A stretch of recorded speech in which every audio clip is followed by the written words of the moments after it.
Hey there, welcome to FarmCraft. I'm continuing on my quest to make a scaled-down replica of a historic bronze cannon. This is my last attempt from the previous video, and you can see I had a significant defect in it. So many people were convinced that this was caused by an air bubble, that as this thing poured up, they thought that the air was trapped and caused this defect. I didn't show it on the video, but in this portion of the sand casting, I actually had poked a wire through the tallest part. There was no way to trap air in there.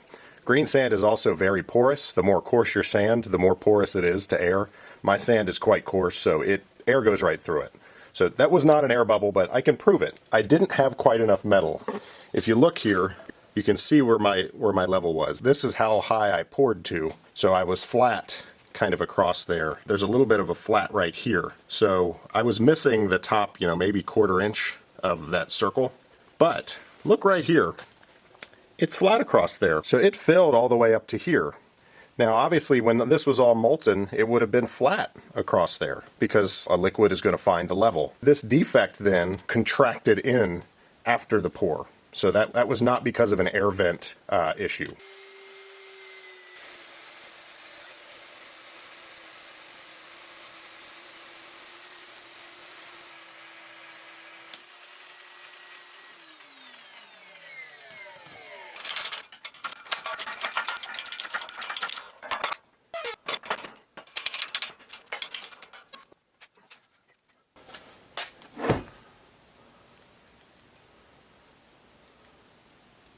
I had a lot of different suggestions on what to do to fix the problem I had in my last video. I appreciate all the comments. Let's go through some of the ideas. A lot of people said to pour it like you would pour a beer.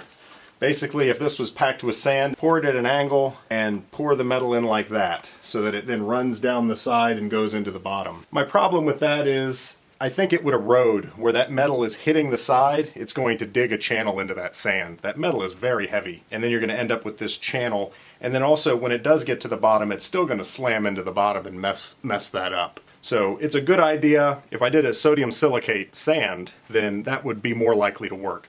And what that means is you mix sodium silicate with regular sand instead of using green sand, and you cure it with CO2, and it makes that sand bind together, and it's a much firmer, robust mold. That might have worked, I don't know. I don't have sodium silicate, I don't have regular sand, and I don't have a CO2 canister, so that would have been an awful lot of money, and then I'd be trying something new for the first time. Who knows what problems I would have run into.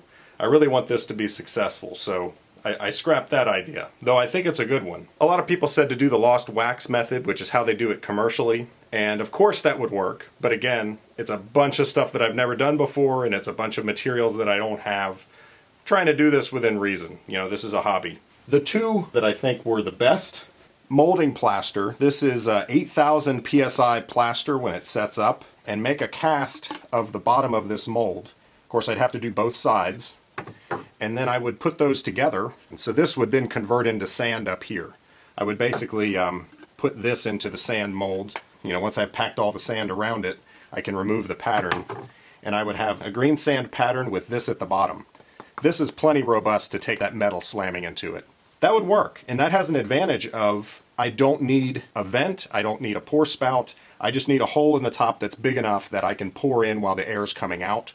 It allows me to use all the metal that I have in my crucible. I'm not wasting any metal anywhere.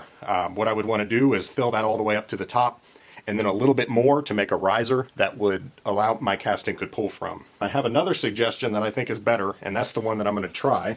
And that is to pour down a sprue, which is a channel that you're going to pour the metal into, and have it go to the bottom, and then have a gate come over into the thickest part of the casting, and the casting is going to fill from the bottom up. I turned this down on the lathe.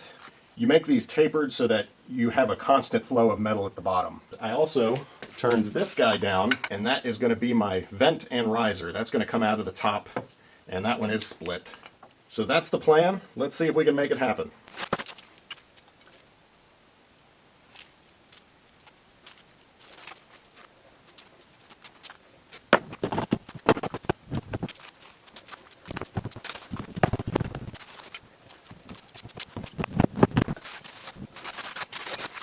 Now because I'm going to be standing this up, I want something on the side here to help support that sand as the metal's getting poured in. I don't need anything up top because that's just the last little bit of pressure.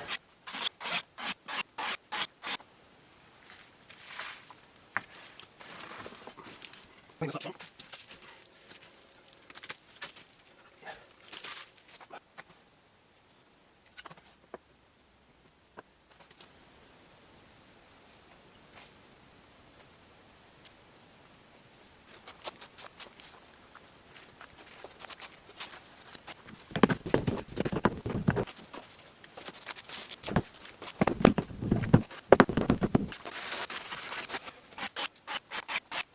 It's a lot of work ramming that thing up.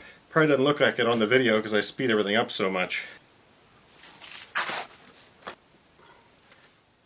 Alright, I want a little well at the bottom of my sprue.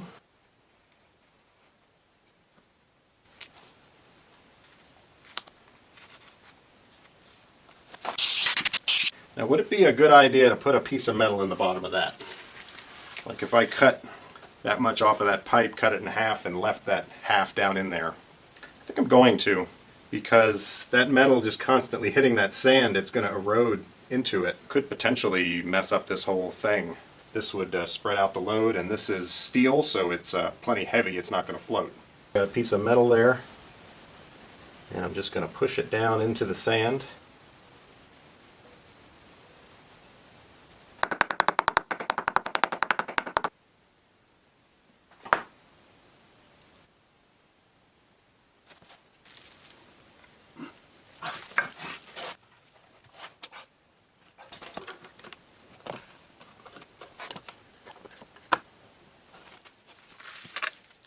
I want about 63 pounds of metal in the crucible. 50 pounds is enough to cast this.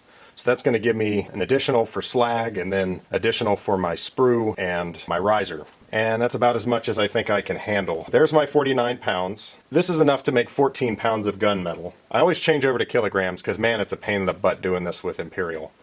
Kilograms are just so much easier. Once you start doing percents, forget it. I've had a lot of people comment that I use pounds sometimes, kilos others. Well, let's be real here. The metric system's better. That's just the way it is.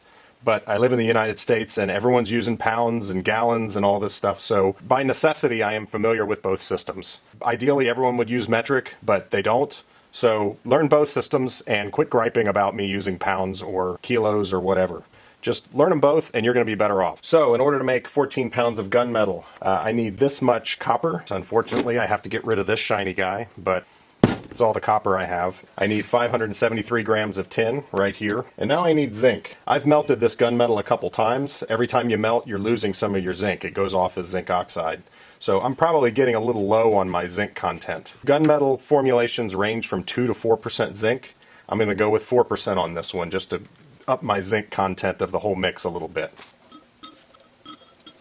It's raining today and it's supposed to rain the next couple days, so I have to do this inside. I'd really rather not use this much molten metal inside my shop that's made out of wood, but I think it'll be alright.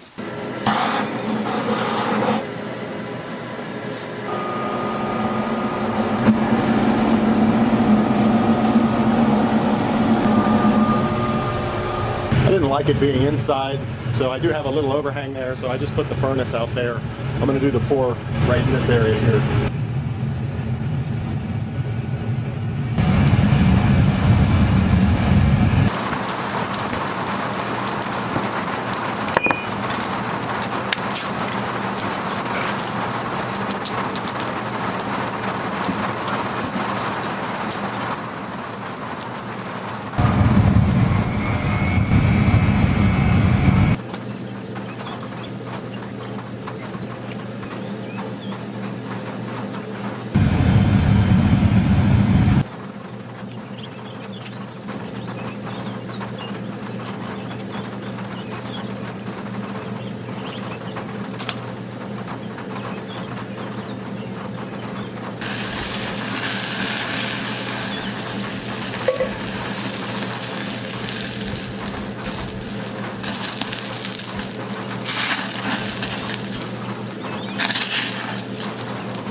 And 10.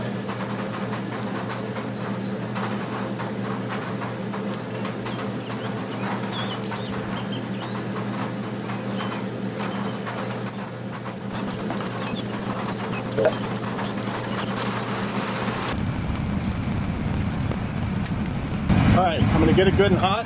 I'm gonna skim it one more time. I'm gonna add my phosphor copper, and then I'm gonna pour.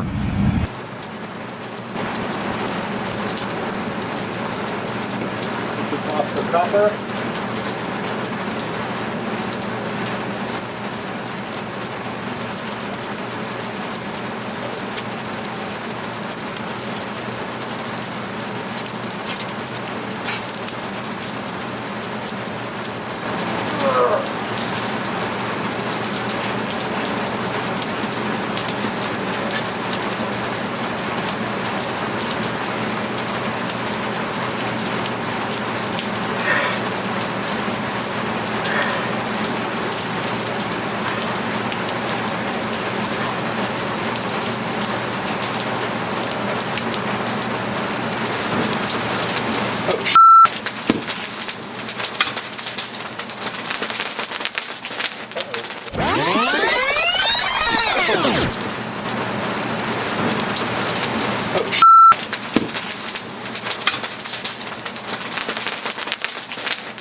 Damn it.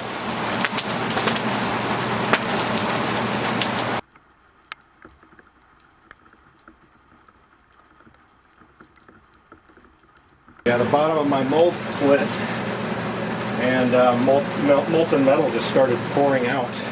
But look out here. It was to here, but now that it's cooled, it has shrunk an inch.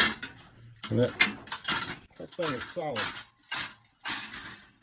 What I could have done to avoid this is have a sandbox full of sand that I put my pores in, my molds. And then if I have something like this happen, it's just going to leak out into the sand. Why didn't I do that? Well, it's more work, and in this case, it's also more height. I actually thought about that because I wasn't thrilled about pouring it inside of my shop. It would have added more height, which would have, made it even more difficult for me to get that metal up there and pour it. It was about everything I had to do what I was doing.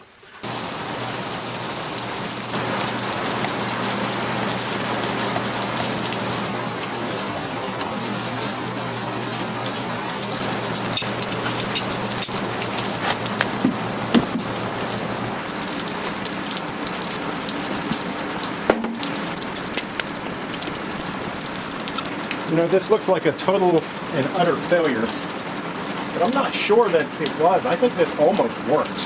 That looks like a vent. I mean, was I all the way up there? Was I just about done and it failed? That is not a cannon. But what happened last time, the pour was going quite well. There was only 6 pounds of metal left in the crucible, and the pattern went like that. It opened up just a little bit, but enough for all the metal to just come running out of it. Had I kept it closed and clamped it better, I think I'd have a cannon right now. Let's take a second to talk about hydrostatic pressure. How much force do you think was trying to separate my mold in this pour? So remember, I'm dealing with about 60 pounds of metal. How much force do you think was pushing outward on my mold? Place your bets. Hydraulics are used for great mechanical advantage. That's why they are used in backhoes and heavy equipment that require great amounts of force. With hydraulics, it's all about the pressure of the fluid and the surface area of what it's acting on. Let's say this cylinder has an area of 1 square inch and you're pushing down on it with 1 pound. The fluid would then be pressurized to 1 pound per square inch, or 1 psi. If cylinder 2 has an area of 10 square inches, then force 2 would equal 10 pounds.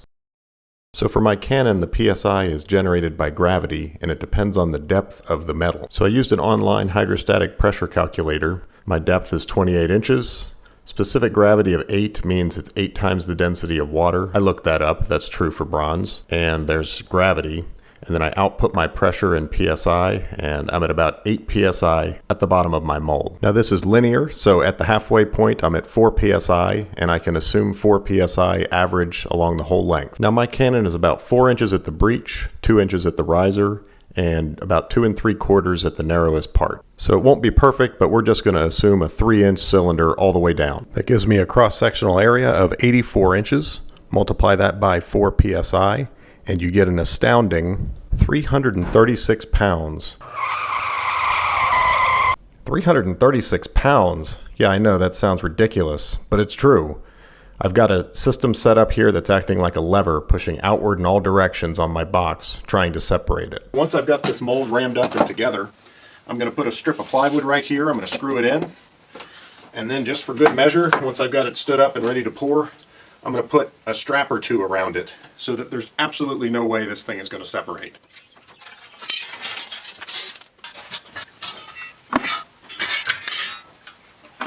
I know a lot of people are going to say I was lucky that it didn't explode. Well, it's only going to explode if it's wet. That concrete never gets rained on, it never gets wet, and there is a dehumidifier running constantly in that room. That concrete is dry. It is not going to explode because there's no water in it. When concrete explodes, it's because of steam.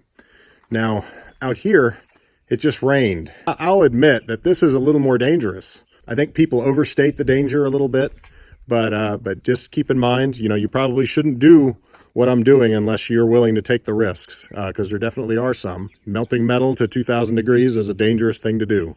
If you needed someone to tell you that, maybe you shouldn't do it.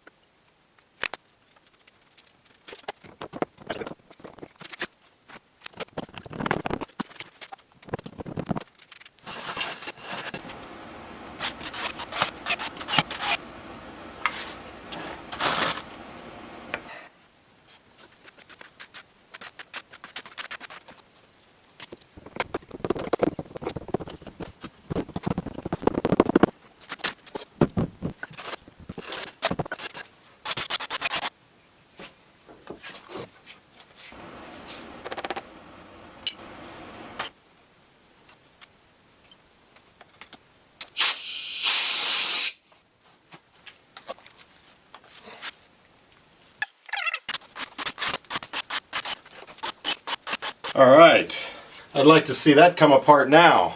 Actually, no, I wouldn't. I wouldn't like to see that at all.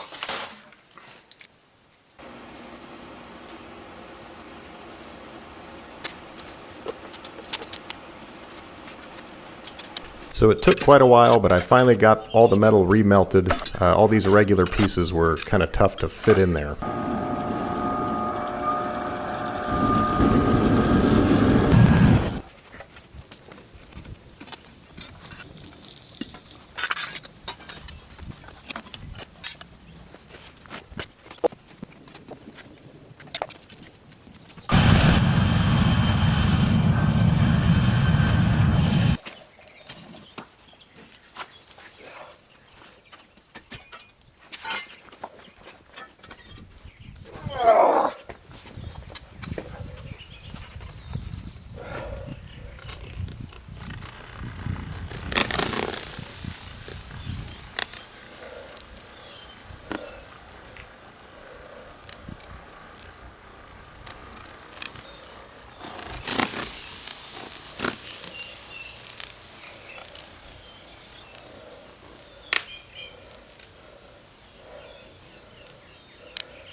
Remember, the top of the pattern was like down at this level here. It was a good 4 inches away from the top, and the rest of it was that riser.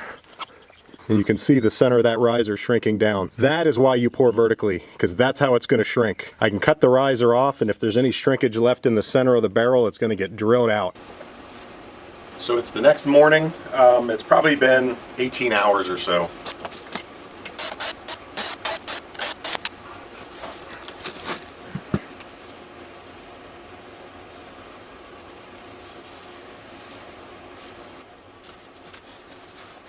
That is looking good.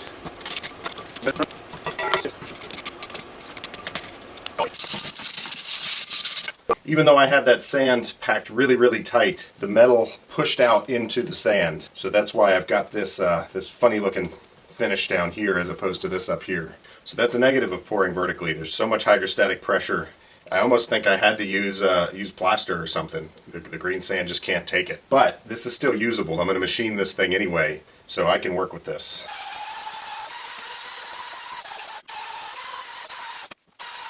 Here you can see the sprue and the piece of metal at the bottom that I used to protect the sand from eroding, and then through the gate into the cannon.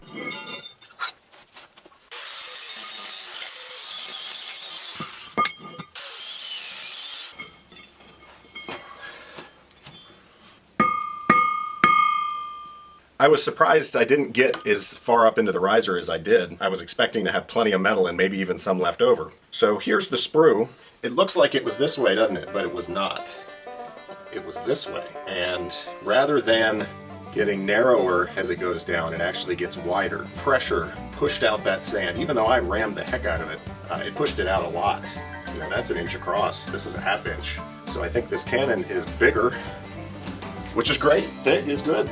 That's what I'm after.